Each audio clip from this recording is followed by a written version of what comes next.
भारत में बहुत से बादशाहों ने हुकूमत की, चाहे वो भारतीय हो या विदेशी। मगर आज हम बात कर रहे हैं एक ऐसी मुस्लिम महिला की जिसने भारत ही नहीं, इस्लामिक इतिहास में पूरी दुनिया में किसी भी देश पर पहली बार हुकूमत की थी। कौन थी वो महिला? चलिए जानते हैं इस वीडियो में। कहानी शुरू होती है 1206 से, जब मोहम्मद गौरी अपने जीते हुए प्रदेशों को अपने गुलाम कुतुबुद्दीन ऐबक को सौंप कर लौट गया। इस तरह भारत में कुतुबुद्दीन ऐबक की गद्दी संभालने के बाद गुलाम वंश की नींव पड़ी। 1210 में पोलो खेलते हुए घोड़े से गिरकर कुतुबुद्दीन ऐबक की मौत हो गई और गद्दी पर उसके बेटे को बैठाया गया। लेकिन वो एक बहुत ही आलसी और कायर राजा साबित हुआ, तो उससे गद्दी से हटाकर कुतुबुद्दीन ऐबक के दामाद इल्तुतमिश को गद्दी पर बैठाया गया। दिल्ली के कुतुब मीनार की नींव तो कुतुबुद्दीन ऐबक ने ही रखी थी, लेकिन इसको पूरा उसके दामाद इल्तुतमिश ने ही कराया था। रजिया सुल्ताना इल्तुतमिश की बेटी थी। रजिया के अलावा इल्तुतमिश के 11 बेटे भी थे, मगर रजिया बहुत ही बेबाक, होशियार और बहादुर थी। उसके सामने उसके भाई निहायत ही मक्कार और कायर थे, इसीलिए इल्तुतमिश को सबसे ज्यादा भरोसा अपनी बेटी रजिया पर ही था। सुल्तान हर जगह और हर मामले में, यहाँ तक कि सरकार के कामों में भी अपनी बेटी रजिया को ही बेटों से ज्यादा अहमियत देते थे। ये बात इल्तुतमिश के बेटों को बहुत खटकती थी। उन्हें लगता था कि हम जैसे 11 बहादुर बेटों को छोड़कर इल्तुतमिश अपनी बेटी को ज्यादा अहमियत क्यों देते हैं। वो तो एक लड़की है और लड़कियों का काम राजपाट संभालना नहीं होता। लेकिन रजिया बचपन से ही निडर थी। उन्होंने बचपन में ही घुड़सवारी, तलवारबाजी और तीरंदाजी जैसे काम सीख लिए थे। सुल्तान इल्तुतमिश कहीं भी जाते थे तो अपने शासन की बागडोर अपनी बेटी रजिया को ही सौंप कर जाते थे। इल्तुतमिश को अपनी बेटी रजिया पर इतना भरोसा हो गया था कि उन्होंने ये फैसला कर डाला कि उनके मरने के बाद अगला सुल्तान रजिया को ही बनाया जाए। सुल्तान के इस फैसले से दरबारी नाराज हो गए और उन्होंने आवाज उठानी शुरू कर दी। सुल्तान अपने 11 बेटों के होते हुए बेटी को क्यों सुल्तान बनाएंगे, और हम लोग एक औरत की हुकूमत कैसे बर्दाश्त कर सकते हैं। दूसरी ओर इल्तुतमिश की बीवी शाह तुर्कान अपने बेटे रुकनुद्दीन को सुल्तान बनाना चाहती थी, इसीलिए वो भी सुल्तान के फैसले के खिलाफ खड़ी हो गई। मजबूरन दरबारियों के दबाव में आकर सुल्तान इल्तुतमिश को अपना फैसला बदलना पड़ा। सुल्तान इल्तुतमिश की मौत हो गई तो उसके फैसले के मुताबिक सल्तनत का नया बादशाह उसके बेटे रुकनुद्दीन को बनाया गया। रुकनुद्दीन एक अय्याश किस्म का इंसान था। वो गद्दी पर तो जरूर बैठा, लेकिन असल सत्ता उसकी माँ शाह तुर्कान के हाथ में थी। शाह तुर्कान लोगों पर जुल्म करती थी। उसने महल में मौजूद अपने सारे दुश्मनों को चुन चुनकर खत्म करना शुरू कर दिया था। इसके बाद उसने इल्तुतमिश के बाकी बेटों को भी परेशान करना शुरू कर दिया, ताकि कोई भी उसके खिलाफ आवाज ना उठा सके। अब जो दरबारी रजिया सुल्तान के औरत होने की वजह से उन्हें सुल्तान बनाने के खिलाफ थे, उन्हें समझ आ गया था कि अभी भी वो एक औरत की ही हुकूमत पर है, तो फिर रजिया को ही क्यों ना सुल्तान बना दिया जाए। दरबारियों ने रुकनुद्दीन को गद्दी से हटाकर रजिया को सुल्तान बना दिया। इस तरह पहली बार 1236 में इस्लामिक इतिहास की पहली महिला रजिया सुल्तान बनी। हिंदुस्तान में रजिया सुल्तान के नाम के सिक्के चलाए गए। उन्होंने तख्त पर बैठते ही मर्दाना लिबास पहनना शुरू कर दिया और अपनी सोच को मर्दों की तरह ही सेट करना शुरू कर दिया। लेकिन दोस्तों, हुआ वही जिसका रजिया को डर था। उसके औरत होने की वजह से सल्तनत में बगावत छिड़ गई और बागियों ने मिलकर रजिया सुल्तान के खिलाफ फौज तैयार कर ली।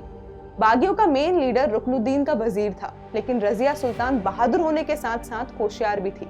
इसीलिए उन्होंने बागियों में आपस में ही फूट पैदा कर दी और खुद लड़ाई करना गवारा नहीं किया। अब बागियों की फौज आपस में लड़ने लगी। रजिया ने जब देखा कि लोग आपस में ही लड़ रहे हैं और अलग अलग हो चुके हैं, तब रजिया ने एक एक बागी को पकड़कर उनका कत्ल करा दिया। इस तरह लोगों के दिलों में रजिया का खौफ बैठ गया और रजिया सुल्तान ने अपने खिलाफ होने वाली बगावत को कुचल डाला। लेकिन अभी भी बहुत से लोग ऐसे थे जो रजिया से नफरत करते थे और उसे गद्दी से हटाना चाहते थे। आखिरकार इन बागियों को मौका मिल भी गया। रजिया सुल्तान के महल में एक भयावर गुलाम रहता था जिसका नाम याकूब था। कहते हैं रजिया सुल्तान उस पर ज्यादा ही मेहरबान हो गई।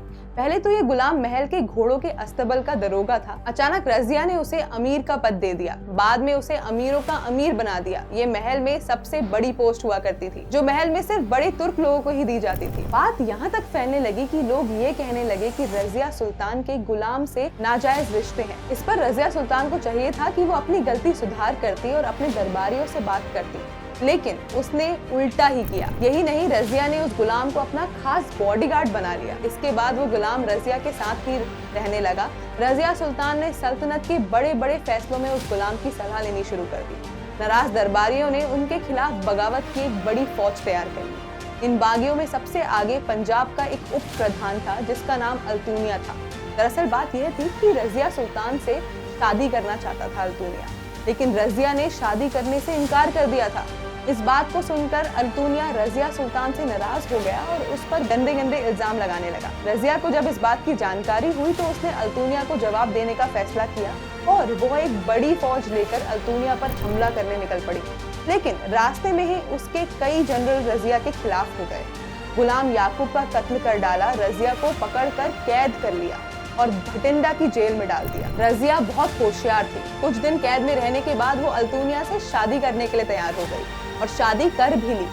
दूसरी ओर दरबारियों ने रजिया के भाई रुकनुद्दीन को गद्दी पर बैठा दिया। अपने शौहर के साथ मिलकर रजिया सुल्तान ने एक बड़ी फौज तैयार की और अपनी पुरानी सल्तनत दिल्ली को हासिल करने के लिए निकल पड़ी। दिल्ली आने पर रजिया की अपने भाई के साथ भयानक जंग हुई, लेकिन रजिया सुल्तान की हार हो गई और भागकर वे अपने शहर की हुकूमत भटिंडा वापस आ गई। रजिया लड़ाई में हार तो जरूर गई, लेकिन रजिया आसानी से हार मानने वालों में से नहीं थी। कुछ देर रुकने के बाद रजिया सुल्तान ने फिर से एक बड़ी फौज तैयार की और दिल्ली पर हमला कर दिया। इस बार रजिया सुल्तान के सारे सिपाही उनसे अलग हो गए और भाग गए। रजिया सुल्तान को फिर से हार मिली थी और इस बार वे भटिंडा ना पहुंच सकी। वो वहीं जंगलों में भूखी प्यासी भटकने लगी। जंगल में रजिया को एक किसान मिला। रजिया सुल्तान भूख से बेहाल थी। किसान ने फकीर समझकर आधी रोटी रजिया को दे दी।